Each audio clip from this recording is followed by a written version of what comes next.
Hi guys, it's Dinosaur Friend and it's time for another Let's All Play Pokemon X and Y. So this time I'm actually joined in a dual commentary with my friend Porkky. So Porkky, please introduce yourself. Hello, I'm Porkky.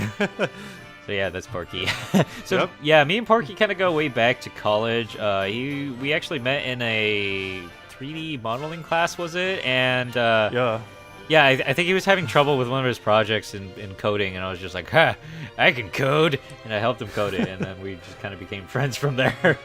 Yes. Yeah, but also like after that, we started making video games together in college, and that was actually a lot of Yeah, fun. we collaborated, and Dino's actually he's a really good programmer. So I definitely benefited from that. Yeah, but Porkky is an amazing animator. Gosh, his animations just blow my mind. I remember when he created this one like kind of animated thing for me. I was just like, "Whoa, this is so cool!" I had my mind blown. Oh, good times. Yeah. Anyways, let's kind of get started with this Pokemon battle. And Porkky, can you kind of introduce your team? Yeah. Yeah, sure. It's this team is currently my favorite team. Just out of Pokemon I like using. It's made out of Pokemon I like using, and it's got everything except for what we call a utility Pokemon. I don't really have that. I think the utility Pokemon here would probably be my Garbodor. Garbage which utility. basically, yes, garbage utility. What he does is he throws spikes and entry hazards, which I guess Dino will explain later. Yeah, entry hazards are pretty important. I didn't really explain on my last episode, but I kind of have this whole thing about entry hazards. They're great. Yes. Like I do everybody- have a screener, and I do have also a tank, which is a Phazer, my Milotic, and my screener is actually my Serperior. which I hate. I hate it Indeed. so much. But yes, I believe Porkky, you mentioned that your team is kind of a borderline. In terms of tiers, there's Pokemon tiers. It's borderline between overused and underused. Is that correct? Yeah, so it's actually, what that means is the Pokemon I'm using aren't really used as much. Technically, they're just as good, if not almost as good as the Pokemon you find in the overused tier, which just means Pokemon that are basically used in the metagame, in the standard metagame. Right. So basically, the Pokemon kind of go by tiers. There's 5 tiers, but generally people don't really count the top tier because that's the God tier, and that Mewtwo, Rayquaza, they're all in Yeah. there, and generally that's kind of the boring tier I feel because they're just too powerful and they kind of do the same things over and over. There's not much diversity out there, but. And there are not as many Pokemon either. Right. And then the tier below it is overused, which is kind of like the standard pow metagame, right? The tier below that is called underused, which, in my opinion, underused Pokemon, they can be used and overused. They're quite powerful in there. Yeah, and in fact, some can actually cross over to overuse, which is kind of my case here. Right. Let's see, one example being my Liligant, you see right there. Right.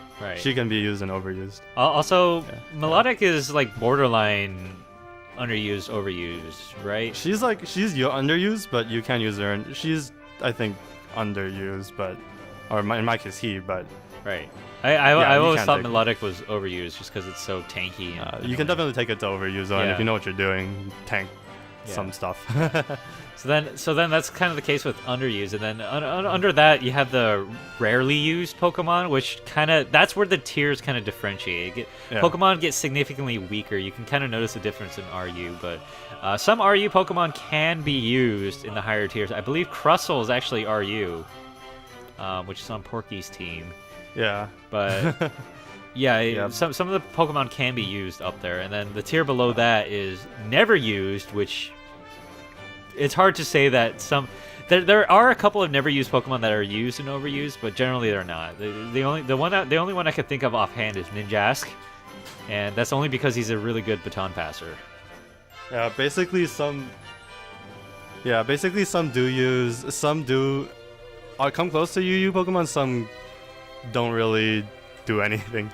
Right. So, anyways, kind of introduce my team now. I didn't really introduce them in the last game. So basically, you know, you guys all see my Ferrothorn. He's my entry hazard setter. He's also my physical. He's also kind of tanky.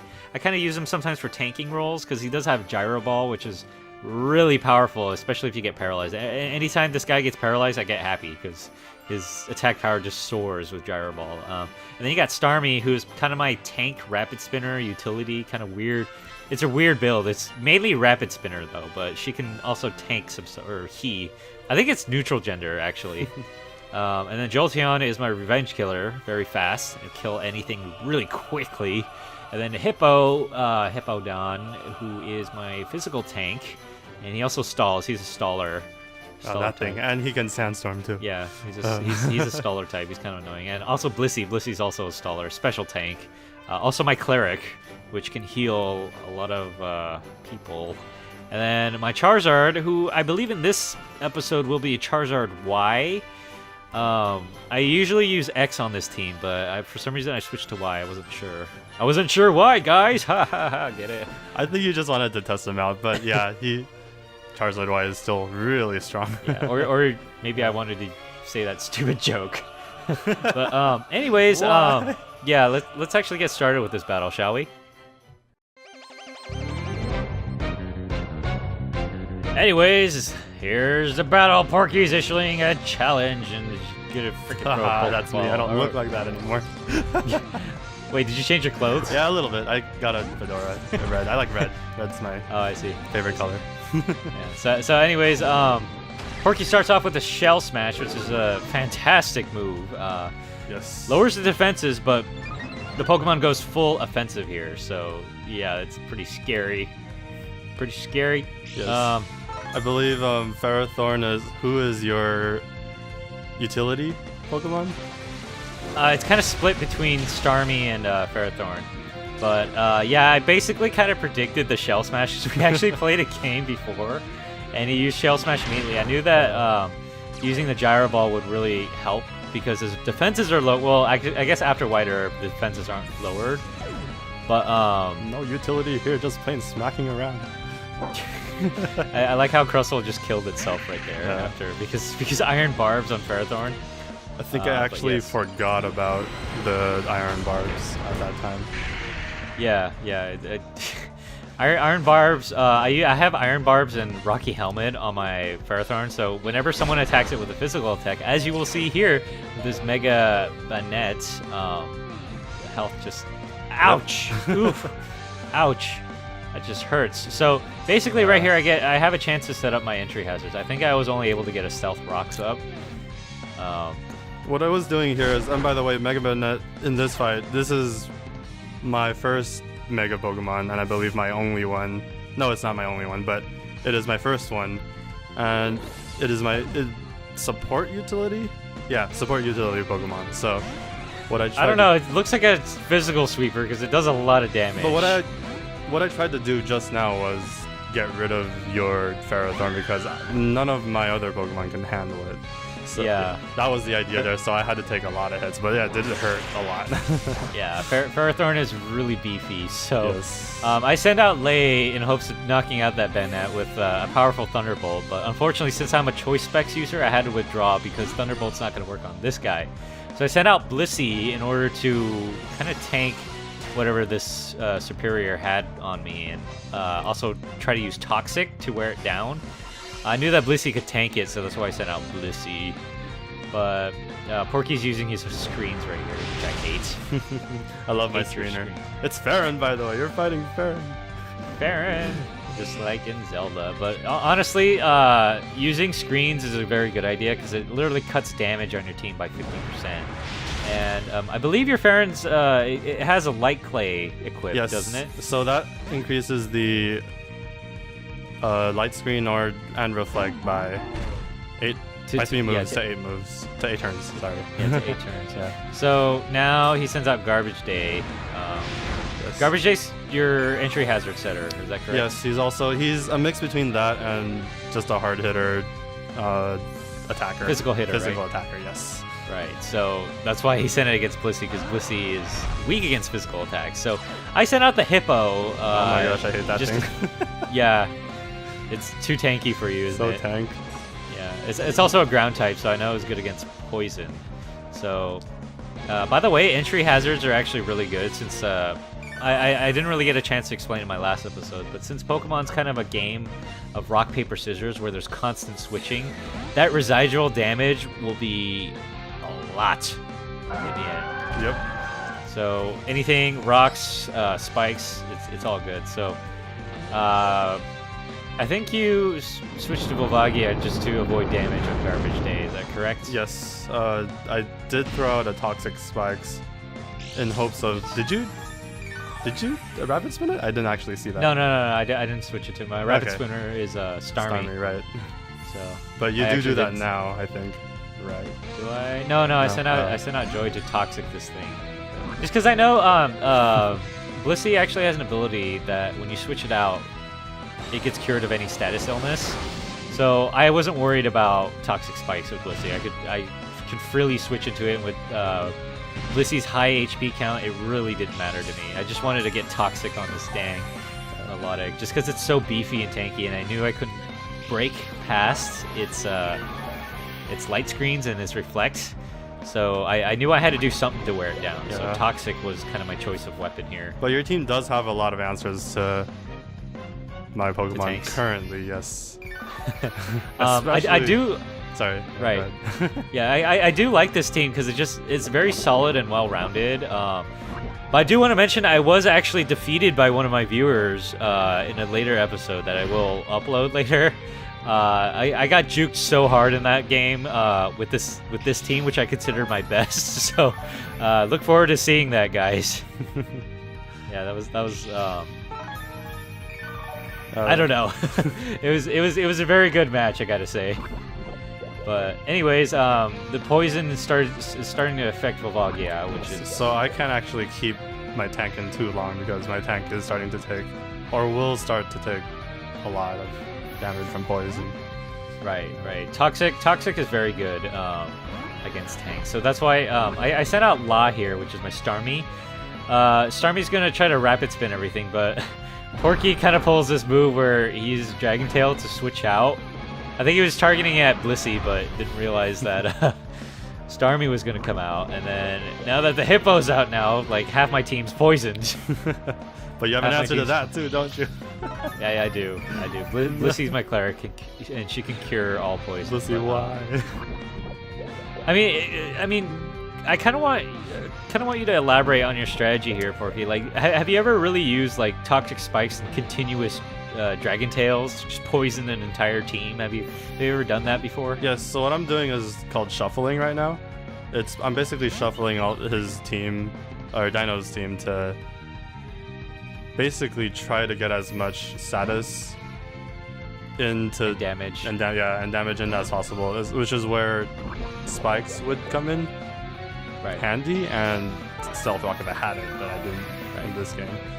I used to like shuffling a lot too. Like I'd get 3 layers of spikes up and then a Stealth Rock, and then I use Blastoise Dragon Tail go all day. If any fire type switches in, I'd be so happy. But anyways, this part of the game gets a little scary for me. Porkky does pull off a couple of Quiver Dances with his Liligant. Yes. And basically Quiver Dance is a very scary move. It's like Dragon Dance, but better and for special attackers. So it can get scary because it's hard to take out this Pokemon with special attacks. And I don't have an answer to it in the physical realm. My Ferrothorn is gone at the moment. Or else I would have sent out Ferrothorn to take care of it, but unfortunately I couldn't do it. I had to send out Charizard here to do something about it. And I forget what happened. I think you missed a sleep powder. Oh yeah, the critical sleep powder.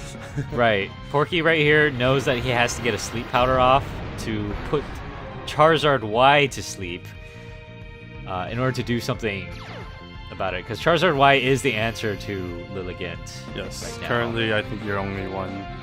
If I got rid of it, the game could have probably went either way, but I probably would have had a better chance. But yes, there, I missed the sleep powder. Darn. Yeah, missing the sleep powder was just so crucial in this game, just because, I mean, putting Charizard X to sleep, or Charizard Y to sleep, you could have probably whipped out your Milotic or something, and I probably just would have went for the I think at the time I was actually gonna just blast through with the Petal Dance. Oh, that could have worked too. Yeah. This is where Stealth Rock Speeder would have been helpful, because Charizard would have lost half his hit points to it. But either way, I did need to get rid of the Charizard, and Right. yeah, right now I believe the Charizard just starts sweeping, which is the second time you actually sweep with the Charizard in your series. Yeah, I love Charizard a lot, so Charizard just totally sweeps this team. Without any setup too, Charizard Y is way more powerful in my opinion than Charizard X, just because of the sun. And its ridiculous special attack, which is set at 159. That's actually as high as Mewtwo. I think higher than Mewtwo's actually. Mewtwo's I think is at 154. So Charizard Y is very powerful. I think this Charizard Y is a modest one, so it's even boosted further in the special attack. Yeah, so my whole team just starts. Can't really do much of anything. I think I try to glare here, but Yeah. Oh, I do glare. I mean, yeah, glare is a good option just because paralysis is a crippling status move. Paralysis used to be my favorite status move. In Pokemon Red, Blue, and Yellow, it used to be my favorite. But unfortunately, it got nerfed and nerfed and nerfed. It got nerfed this generation just because electric types can't do it anymore. But anyways, that was kind of the whole battle. Yep. Kind of elaborating. If Porkky had actually hit that sleep powder, the whole game would have been different, in my opinion. There's also a couple of things. I felt like maybe if Crustle came in at a different time, Crustle could have made a big difference. Because I mean, I'm sure Crustle has a bunch of rock attacks. Am I correct? Yeah. So he probably would have been useful if I'd say. Well, I guess. Yeah. If I saved him for later, probably would have turned out differently too. Right. I mean, your whole idea with Crustle is just to get a strong start in the game, right? Because that's the whole point of because Crustle has sturdy and it can pretty much tank an attack and start doing some serious damage. And I tried doing that. I tried doing that in the beginning of the fight, but that didn't work out because of those cursed iron barbs.